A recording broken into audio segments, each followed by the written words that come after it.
senhor presidente da Assembleia Geral, Tirani Mohamed Bandi, senhor secretário-geral da ONU, Antônio Guterres, chefes de Estado, de governo e de delegação, senhoras e senhores, apresento aos senhores um novo Brasil que ressurge depois de estar à beira do socialismo.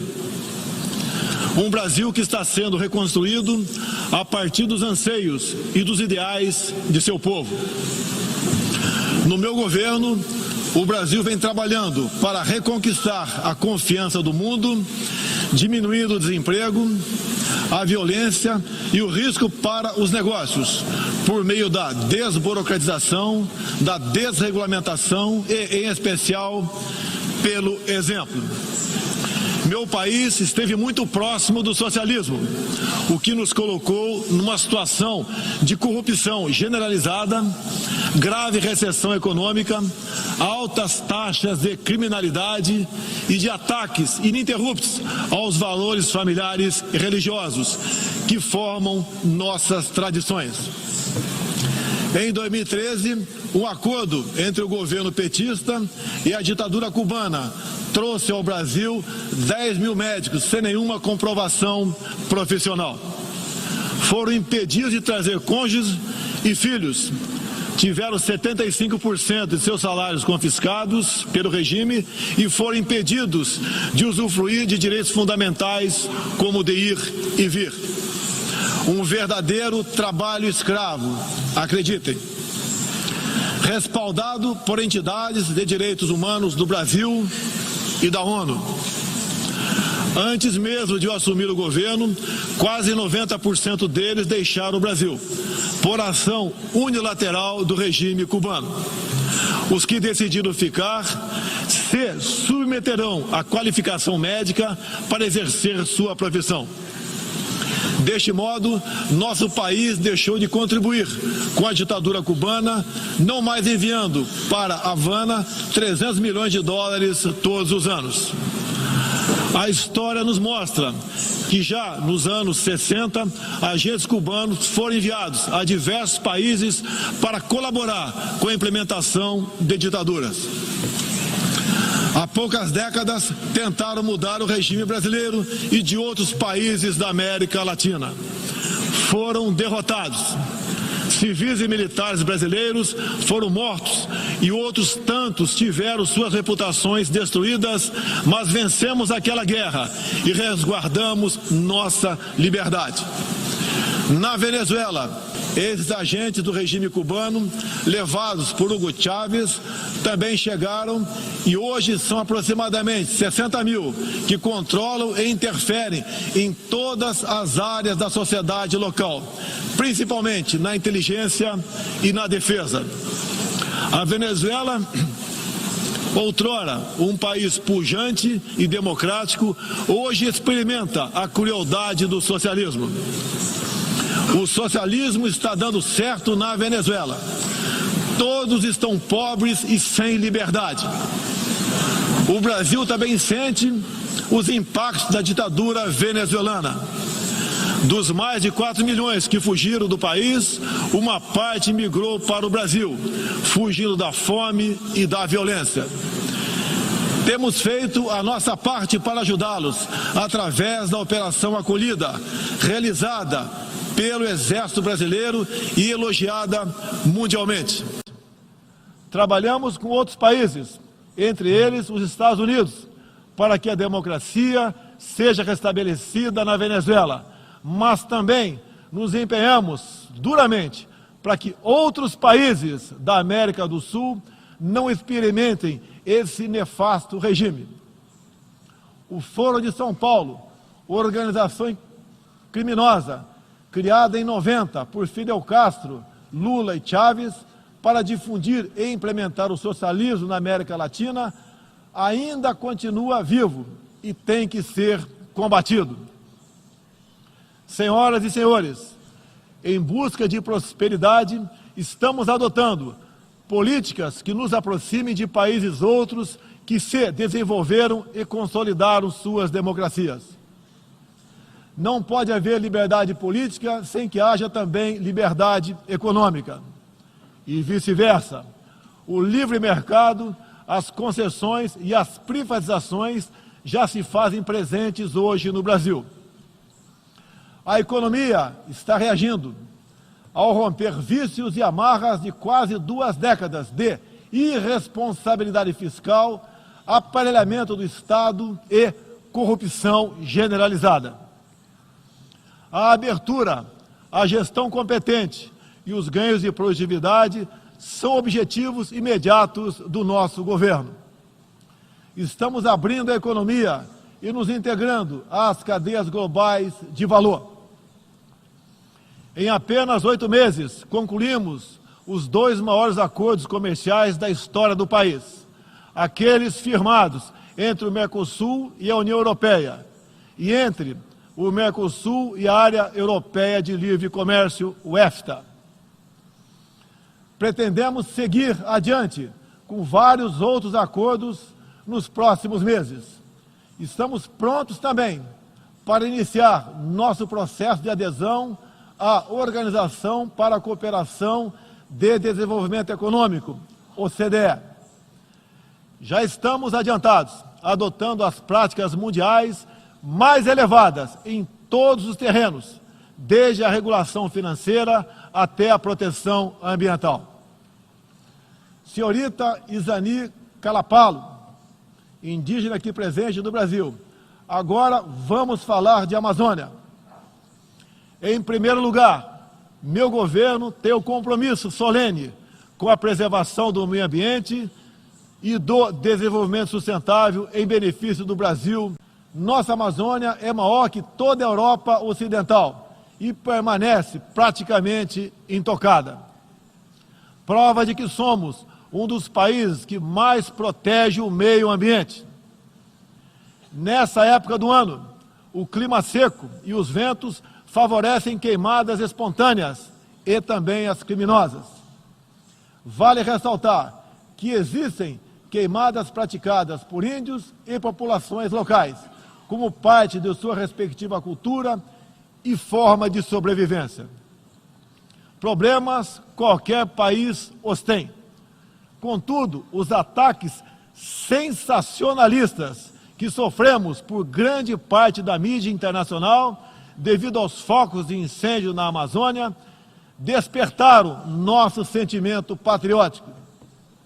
É uma falácia dizer que a Amazônia é patrimônio da humanidade e um equívoco, como atestam os cientistas, afirmar que a Amazônia, a nossa floresta, é o pulmão do mundo. Valendo-se dessas falácias, um ou outro país, em vez de ajudar, embarcou nas mentiras da mídia e se portou de forma desrespeitosa com espírito colonialista.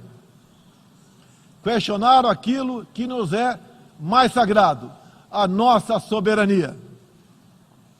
Um deles, por ocasião do encontro do G7, ousou sugerir aplicar sanções ao Brasil sem sequer nos ouvir. Agradeço àqueles que não aceitaram levar adiante essa absurda proposta. Em especial, o presidente Donald Trump, que bem sintetizou o espírito que deve reinar entre os países da ONU: respeito à liberdade e à soberania de cada um de nós. Hoje, 14% do território brasileiro está demarcado como terra indígena, mas é preciso entender que nossos nativos são seres humanos, exatamente como qualquer um de nós. Eles querem e merecem usufruir dos mesmos direitos de que todos nós. Quero deixar claro, o Brasil não vai aumentar para 20% sua área já demarcada como terra indígena, como alguns chefes de Estado gostariam que acontecesse. Existe no Brasil 225 povos indígenas, além de referências de 70 tribos vivendo em locais isolados. Cada povo ou tribo, com seu cacique, sua cultura, suas tradições, seus costumes e, principalmente, sua forma de ver o mundo. a visão de um líder indígena não representa a de todos os índios brasileiros. Muitas vezes, alguns desses líderes, como o cacique Raoni, são usados como peça de manobra por governos estrangeiros na sua guerra informacional para avançar seus interesses na Amazônia. Infelizmente, algumas pessoas de dentro e de fora do Brasil, apoiadas por ONGs, temem tratar e manter nossos índios como verdadeiros homens das cavernas. O Brasil agora tem um presidente que se preocupa com aqueles que lá estavam antes da chegada dos portugueses. O índio não quer ser latifundiário, pobre em cima de terra rica. Especialmente das terras mais ricas do mundo. É o caso das reservas Yanomami e Raposa Serra do Sol. Nessas reservas existe grande abundância de ouro, diamante, urânio, nióbio e terras raras, entre outros. E esses territórios são enormes. A reserva Yanomami, sozinha, conta com aproximadamente 95 mil quilômetros quadrados, o equivalente ao tamanho de Portugal ou da Hungria, embora apenas 15 mil índios vivam nessa área. Isso demonstra que os que nos atacam não estão preocupados com o ser humano índio, mas sim com as riquezas minerais e a biodiversidade existentes nessas áreas. E para mostrar aos senhores que não existe uma autoridade única entre os índios, eu quero ler uma carta aqui de grande parte das comunidades indígenas endereçadas para os senhores. O grupo de agricultores indígenas do Brasil, formado por diversas etnias e com representantes por todas as unidades da federação, que habitam uma área de mais de 30 milhões de hectares no território brasileiro, vem respeitosamente perante a sociedade brasileira endossar apoio total e restrito à indígena Izani Calapalo, aqui presente, do Parque Indígena do Xingu, Mato Grosso, que a mesma possa, na Assembleia das Nações Unidas, em Nova York, Estados Unidos, externar toda a realidade vivida pelos povos indígenas do Brasil, bem como trazer à tona o atual quadro de mentiras propagado pela mídia nacional e internacional, que insistem em fazer dos povos indígenas do Brasil uma reserva de mercado, sem fim, atendendo interesses estrangeiros de países que ainda enxergam no Brasil uma colônia, sem regras e sem soberania. O Brasil possui 14% do seu território nacional regularizado como terras indígenas, e muitas comunidades estão sedentas para que o desenvolvimento dessa parte do Brasil finalmente ocorra sem amarras ideológicas ou burocráticas.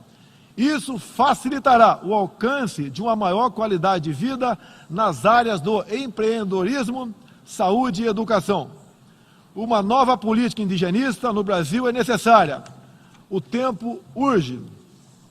Medidas arrojadas podem e devem ser incentivadas na busca pela autonomia econômica dos indígenas. Certamente que, se um conjunto de decisões vier nesse sentido, poderemos vislumbrar um novo modelo para a questão indígena brasileira. Um novo tempo para as comunidades indígenas é fundamental. A situação de extrema pobreza em que se encontram, sobrevivendo tão somente do Bolsa Família e de cestas básicas, nunca representou dignidade e desenvolvimento. O ambientalismo radical e o indigenismo ultrapassado e fora de sintonia com o que querem os povos indígenas representam o atraso, a marginalização e a completa ausência de cidadania. A realidade ora posta impõe que o mundo, na arena da Assembleia das Nações Unidas, possa conhecer nossos desejos e aspirações na voz da indígena Izani Calapalo, que transmitirá o real quadro do meio ambiente e das comunidades indígenas brasileiras. Portanto, Izani Calapalo goza de confiança e do prestígio da liderança indígena interessada em desenvolvimento, empoderamento e protagonismo, estando apta para representar as etnias relacionadas anexas, que são 52. Acabou o monopólio do senhor Raoni. A Organização das Nações Unidas teve papel fundamental na superação do colonialismo e não pode aceitar que essa mentalidade regresse a estas salas e corredores sob qualquer pretexto. Não podemos esquecer que o mundo necessita ser alimentado. A França e a Alemanha, por exemplo, usam mais de 50% de seus territórios para a agricultura. Já o Brasil usa apenas 8% de terras para a produção de alimentos. 61% do nosso território é preservado. Nossa política é de tolerância zero para com a criminalidade, aí incluídos os crimes ambientais. Quero reafirmar minha posição de que qualquer iniciativa de ajuda ou apoio à preservação da floresta amazônica ou de outros biomas deve ser tratado em pleno respeito à soberania brasileira. Também rechaçamos as tentativas de instrumentalizar a questão ambiental ou a política indigenista em prol de interesses políticos e econômicos externos, em especial os disfarçados de boas intenções. Estamos prontos para, em parcerias e agregando valor, aproveitar de forma sustentável todo o nosso potencial. O Brasil reafirma seu compromisso intransigente com os mais altos padrões de direitos humanos, com a defesa da democracia e da liberdade de expressão religiosa e de imprensa. É um compromisso que caminha junto com o combate à corrupção e à criminalidade, demandas urgentes da sociedade brasileira. Seguiremos contribuindo, dentro e fora das Nações Unidas, para a construção de um mundo onde não haja impunidade, esconderijo ou abrigo para criminosos e corruptos. Em meu governo, o terrorista Cesare Battisti fugiu do Brasil, foi preso na Bolívia e extraditado para a Itália. Outros 3 terroristas paraguaios e um chileno que viviam no Brasil como refugiados políticos também foram devolvidos aos seus respectivos países. Terroristas, sob disfarce de perseguidos políticos, não mais encontrarão refúgio no Brasil. Há pouco, presidentes socialistas que me antecederam desviaram centenas de bilhões de dólares, comprando parte da mídia e parte do parlamento. Tudo por um projeto de poder absoluto. Foram julgados e punidos, graças ao patriotismo, perseverança e coragem de um juiz que é símbolo no meu país, o doutor Sérgio Moro, nosso atual ministro da Justiça e Segurança Pública. Esses presidentes também transferiram boa parte desses recursos para outros países, com a finalidade de promover e implementar projetos semelhantes em toda a região. Essa fonte de recursos secou. Esses mesmos governantes vinham aqui todos os anos e faziam descompromissados discursos com temas que nunca atenderam aos reais interesses do Brasil, nem contribuíram para a estabilidade mundial. Mesmo assim, eram aplaudidos. Em meu país, tínhamos que fazer algo a respeito dos quase 70 mil homicídios e dos incontáveis crimes violentos que anualmente massacravam a população brasileira. A vida é o mais básico dos direitos humanos. nossos policiais militares eram o alvo preferencial do crime. Só em 2017, cerca de 400 policiais militares foram cruelmente assassinados. Isso está mudando. Medidas foram tomadas e conseguimos reduzir em mais de 20% o número de homicídios nos 6 primeiros meses do meu governo. As apreensões de cocaína e outras drogas atingiram níveis recorde. Hoje o Brasil está mais seguro e ainda mais hospitaleiro. Acabamos de estender a isenção de vistos para países como Estados Unidos, Japão, Austrália e Canadá. E estamos estudando adotar medidas similares para a China e Índia, entre outros. Com mais segurança e com essas facilidades, queremos que todos possam conhecer o Brasil, em especial a nossa Amazônia, com toda a sua vastidão e beleza natural. Ela não está sendo devastada e nem consumida pelo fogo, como diz mentirosamente a mídia. Cada um de vocês pode comprovar o que estou falando agora. Não deixe de conhecer o Brasil. Ele é muito diferente daquele estampado em muitos jornais e televisões. A perseguição religiosa é um flagelo que devemos combater de forma incansável. Nos últimos anos, testemunhamos em diferentes regiões ataques covardes que vitimaram fiéis congregados em igrejas, sinagogas e mesquitas. O Brasil condena energicamente todos esses atos e está pronto a colaborar com outros países para a proteção daqueles que se veem oprimidos por causa de sua fé. Preocupam o povo brasileiro, em particular, a crescente perseguição, a discriminação e a violência contra missionários e minorias religiosas em diferentes regiões do mundo. Por isso, apoiamos a criação do Dia Internacional em memória das vítimas de atos de violência baseados em religião ou crença. Nessa data, recordaremos anualmente aqueles que sofrem as consequências nefastas da perseguição religiosa. É inadmissível que, em pleno século XXI, com tantos instrumentos, tratados e organismos com a finalidade de resguardar direitos de todo tipo e de toda sorte, ainda haja milhões de cristãos e pessoas de outras religiões que perdem sua vida ou sua liberdade em razão de sua fé. A devoção do Brasil à causa da paz se comprova pelo sólido histórico de contribuições para as missões da ONU.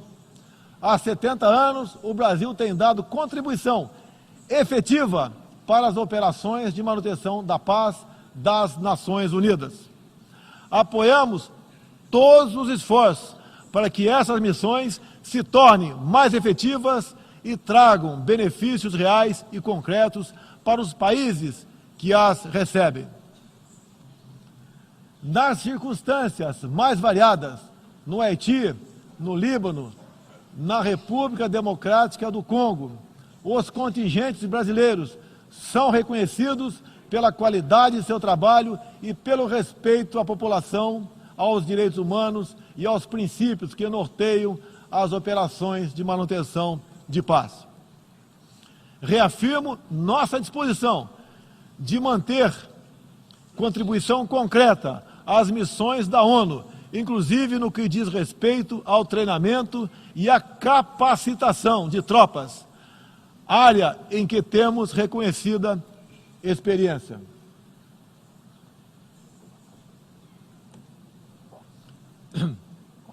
Ao longo deste ano, estabelecemos uma ampla agenda internacional com o intuito de resgatar o papel do Brasil no cenário mundial e retomar as relações com importantes parceiros. Em janeiro, estivemos em Davos, onde apresentamos nosso ambicioso programa de reformas para investidores de todo o mundo. Em março, visitamos Washington, onde lançamos uma parceria abrangente e ousada com o governo dos Estados Unidos em todas as áreas, com destaque para a coordenação política e para a cooperação econômica e militar. Ainda em março, estivemos no Chile, onde foi lançado o ProSul, importante iniciativa para garantir que a América do Sul se consolide como um espaço de democracia e de liberdade. Na sequência, visitamos Israel, onde identificamos inúmeras oportunidades de cooperação, em especial na área de tecnologia e segurança. Agradeço a Israel o apoio no combate aos recentes desastres ocorridos em meu país. Visitamos também um de nossos grandes parceiros no Cone Sul, a Argentina, com o presidente Maurício Macri e nossos sócios do Uruguai e do Paraguai, afastamos do Mercosul a ideologia e conquistamos importantes vitórias comerciais, ao concluir negociações que já se arrastavam por décadas. Ainda este ano, visitaremos importantes parceiros asiáticos, tanto no Extremo Oriente quanto no Oriente Médio. Essas visitas reforçarão a amizade e o aprofundamento das relações com Japão, China, Arábia Saudita, Emirados Árabes e Catar. Pretendemos seguir o mesmo caminho com todo o mundo árabe e a Ásia. Também estamos ansiosos para visitar nossos parceiros e amigos na África, na Oceania e na Europa. Como os senhores podem ver, o Brasil é um país aberto ao mundo, em busca de parcerias com todos os que tenham interesse de trabalhar pela prosperidade, pela paz e pela liberdade. Senhoras e senhores, o Brasil que represento é um país que está se reerguendo, revigorando parcerias e reconquistando sua confiança política e econômica. Estamos preparados para assumir as responsabilidades que nos cabem no sistema internacional. Durante as últimas décadas, nos deixamos seduzir, sem perceber, por sistemas ideológicos de pensamento que não buscavam a verdade, mas o poder absoluto. A ideologia se instalou no terreno da cultura, da educação e da mídia, dominando meios de comunicação, universidades e escolas. A ideologia invadiu nossos lares para investir contra a célula máter de qualquer sociedade saudável, a família. Tento ainda destruir a inocência de nossas crianças, pervertendo até mesmo identidade mais básica e elementar, a biológica. O politicamente correto passou a dominar o debate público para expulsar a racionalidade e substituí-la pela manipulação, pela repetição de clichês e pelas palavras de ordem.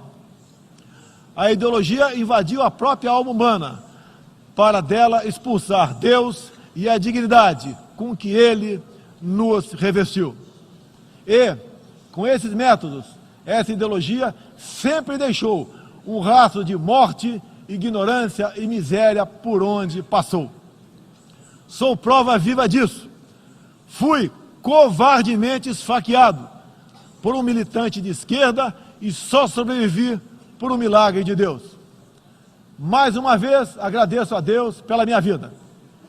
A ONU pode ajudar a derrotar o ambiente materialista e ideológico que compromete alguns princípios básicos da dignidade humana. Essa organização foi criada para promover a paz entre nações soberanas e o progresso social com liberdade, conforme o preâmbulo de sua carta. Nas questões do clima, da democracia, dos direitos humanos, da igualdade de direitos e deveres entre homens e mulheres, e em tantas outras, tudo o que precisamos é isso: contemplar a verdade seguindo João 8,32. e conhecereis a verdade, e a verdade vos libertará. Todos os nossos instrumentos, nacionais e internacionais, devem estar direcionados, em última instância, para esse objetivo. Não estamos aqui para apagar nacionalidades e soberanias, em nome de um interesse global abstrato. Esta não é a organização do interesse global, é a Organização das Nações Unidas. Assim deve permanecer, com humildade e confiante no poder libertador da verdade. Estejam certos de que poderão contar com este novo Brasil, que aqui apresento aos senhores e senhoras. Agradeço a todos pela graça e pela glória de Deus. Meu muito obrigado.